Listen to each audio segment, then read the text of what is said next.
Alright, so that last round pretty much ran the gamut. First, I watched the videos as I was condensing them, and we kept a terrible hand all three games, except the first game where we mulliganed by accident. All three of our opening hands were terrible. Then we luck-sacked our opponent game one and got overconfident, and then our terrible computer stabbed us in the back and made us play really loose. Well, it didn't make us. It distracted me a little bit and made me play poorly at the beginning of the game, and then I just underestimated my opponent's deck and overestimated mine and threw a game away with a loose keep. And then game 3, I did not look at my hand properly and made a poor keep and got lucky. So that's pretty much as bad as it gets. And I mean, it's in the video now, everybody can see it. It's just like sometimes you play bad and sometimes you play bad for the wrong reasons. But I think it's good to remember that those things happen, and for me, I need to tighten up just a little bit, and by a little bit, I mean a lot. We are on the draw. We have a removal spell for land. This is kind of an iffy keep, but I feel like just about anything we draw is gonna be fine. So, and we have plenty of opportunities to do so. So we are not going to mulligan. And we'll see what he says. We have turn 2 Clasp for an early play, and if it's like a 2/2, we can, if we don't draw anything, we can proliferate away the creature.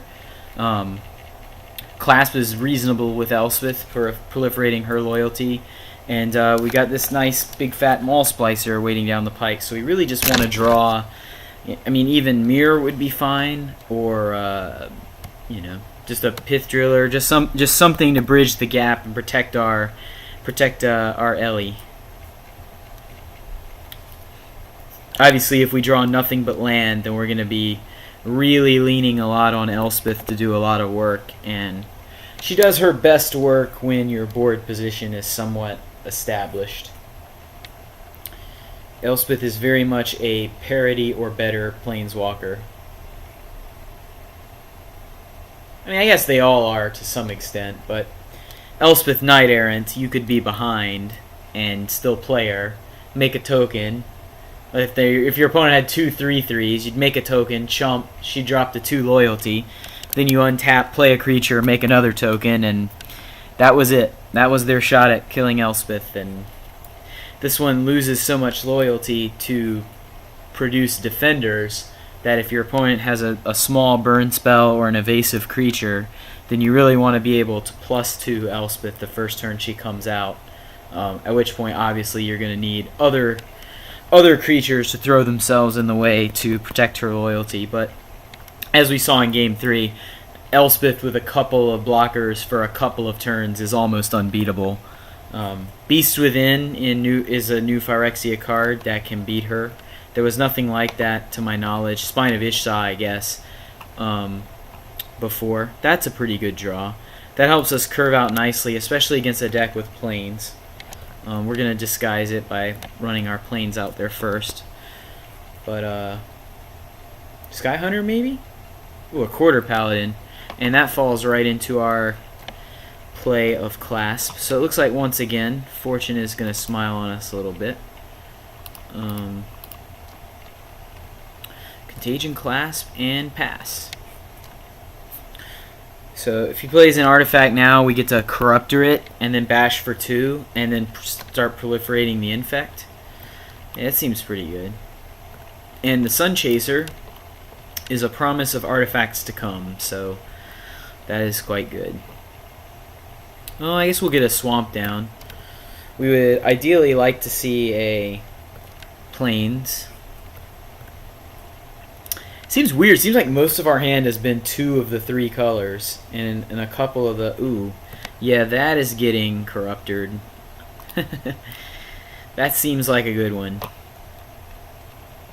to go ahead and get off the table. At this point, it's hard to imagine us losing, just because we'll be able to play our Finger Marauder and Elspeth with just one more.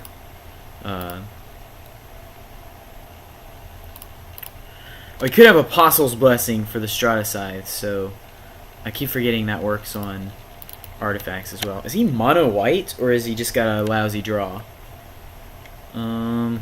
We will see. Obviously, our next play is going to be attack for 2 infect and then gold mirror.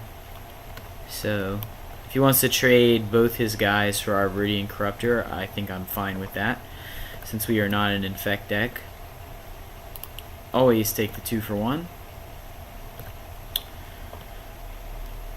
His Auriok Sunchaser could potentially be a pain in attacking Elspeth if he can get and keep Metalcraft.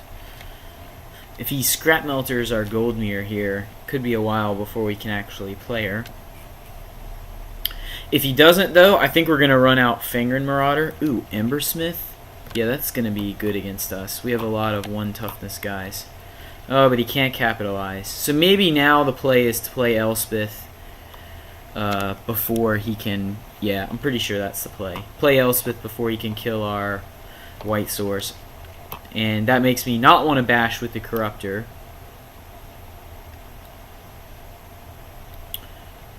So he would have to play... Alright, we're definitely doing this.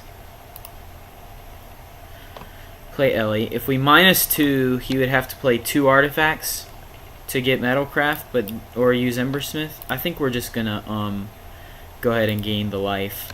None of his attacks are any good, even if he tries to come at Elspeth. So we'll be just fine, and then we can take over the game with Fangren Marauder and Elspeth following this. Would be ideal. This is a nice one. This makes me kind of want to keep the green in, because I'm pretty sure we would have lost to that card if we did not have the green active.